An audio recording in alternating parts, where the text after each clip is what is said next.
También le voy a dar la bienvenida a Luis Roel, abogado constitucionalista, ex parlamentario. Gracias por estar con nosotros. Bienvenido. Muchas gracias. Y gracias. Voy a empezar inmediatamente con Luis esta ronda de preguntas con respecto a lo que ha sucedido en el Perú, que sigue sucediendo. ¿Qué mensaje le da este incremento, Luis, a criterio suyo?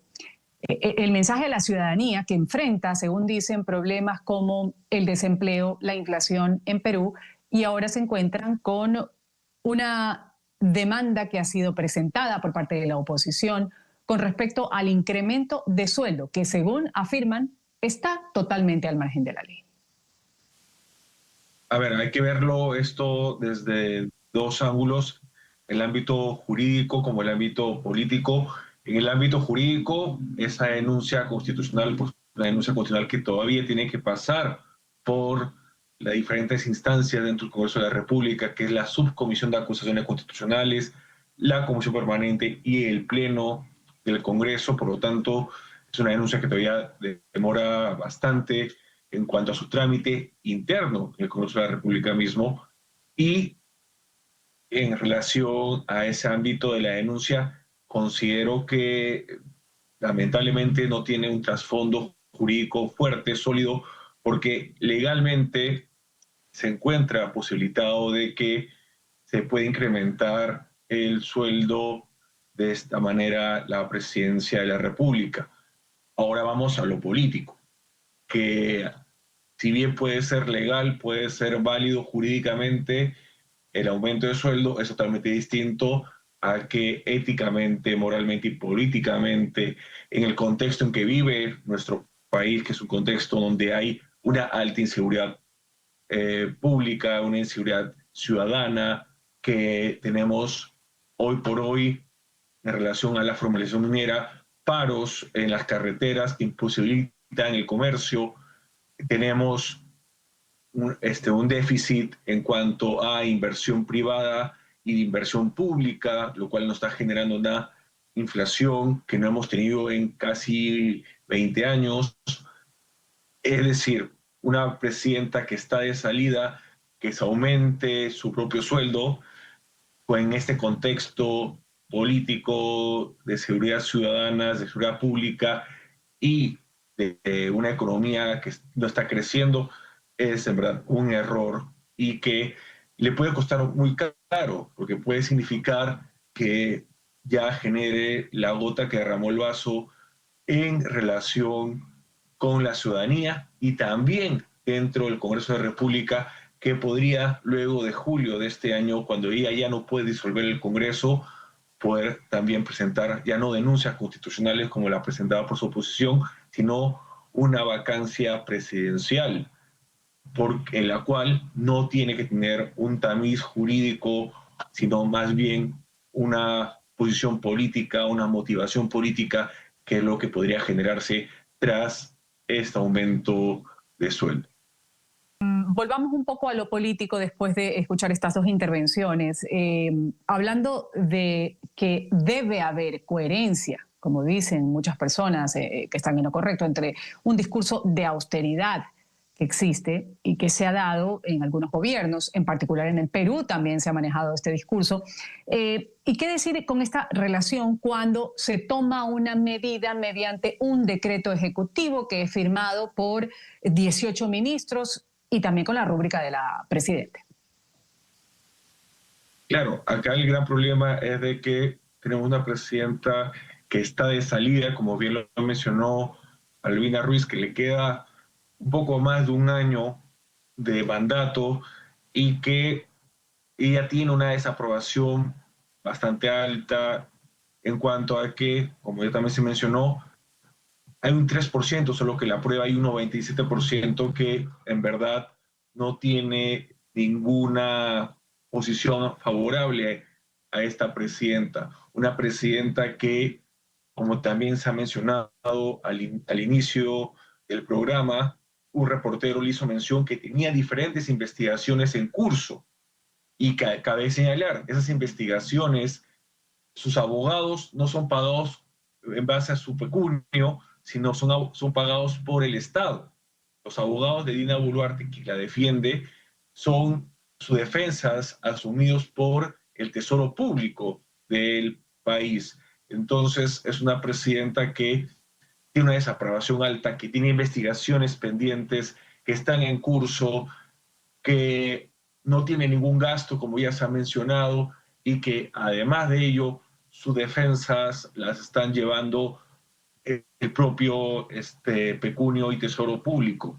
Además de ello, ella es juez y parte. ¿En qué sentido?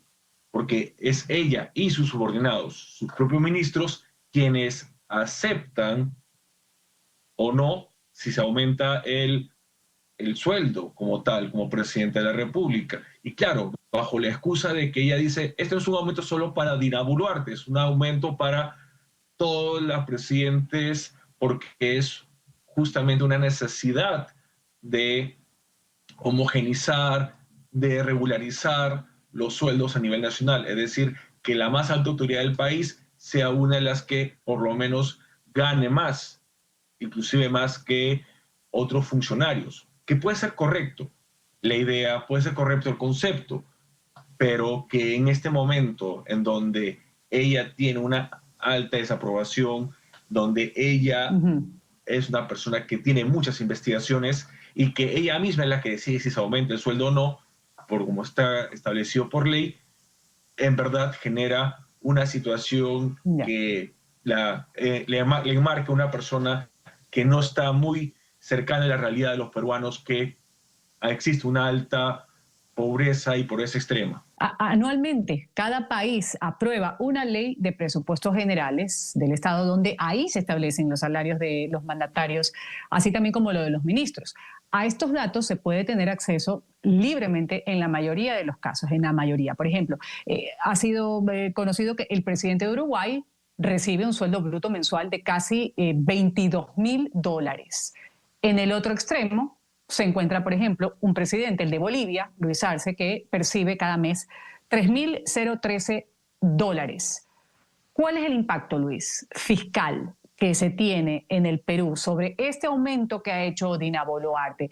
Y preguntar además, ¿es significativo dentro del presupuesto del Estado? A ver, para empezar, la ley de presupuesto ya fue aprobado a fines del año pasado y publicado a inicios del mismo año fiscal del 1 de enero. Y este presupuesto ya está establecido en diferentes partidas presupuestales a diferentes oficinas y entidades del Estado. Claro, ¿cuál ahí es el tema que tiene la ley de presupuesto?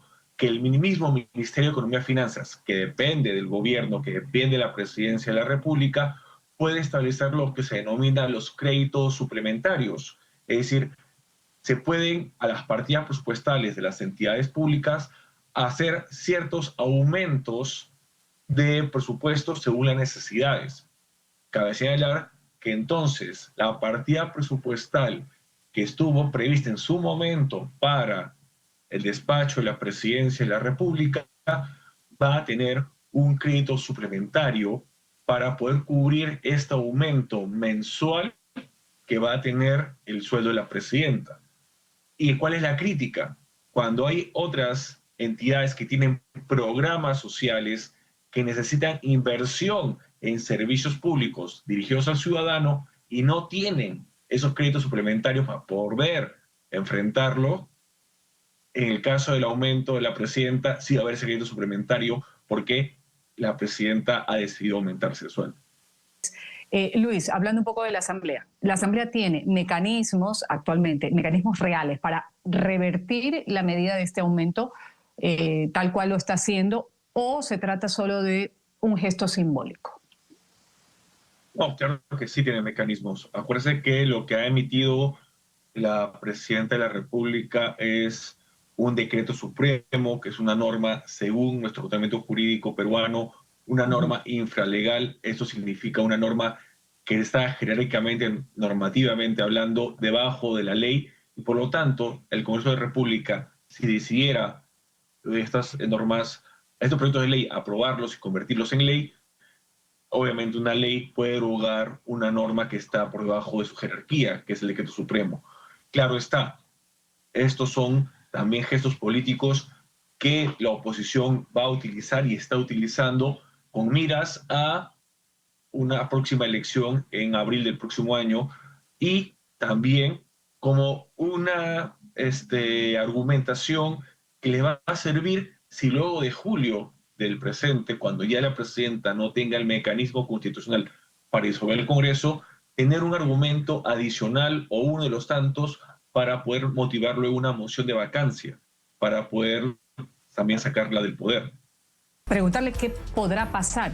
¿Renunciará Dina Boluarte a este aumento de sueldo que ha generado controversia o usted cree que lo va a defender como un derecho? Bueno, la presidenta Dina Boluarte ha demostrado a través de sus diferentes actos como mandataria que está alejada de la realidad nacional, que está alejada de la situación en la que ella está viviendo como presidenta y como país, y por lo tanto creo que ella lo va a mantener, lo va a defender. Inclusive sus ministros en esos días han estado defendiendo en cada oportunidad que ha tenido frente a la prensa este aumento, advirtiendo, mencionando argumentos tanto técnicos como jurídicos que hemos comentado el día de hoy, pero que en ningún momento hace una reflexión de que esta diferencia en cuanto a lo que es válido tal vez jurídicamente no lo es en cuanto a una visión política y de país.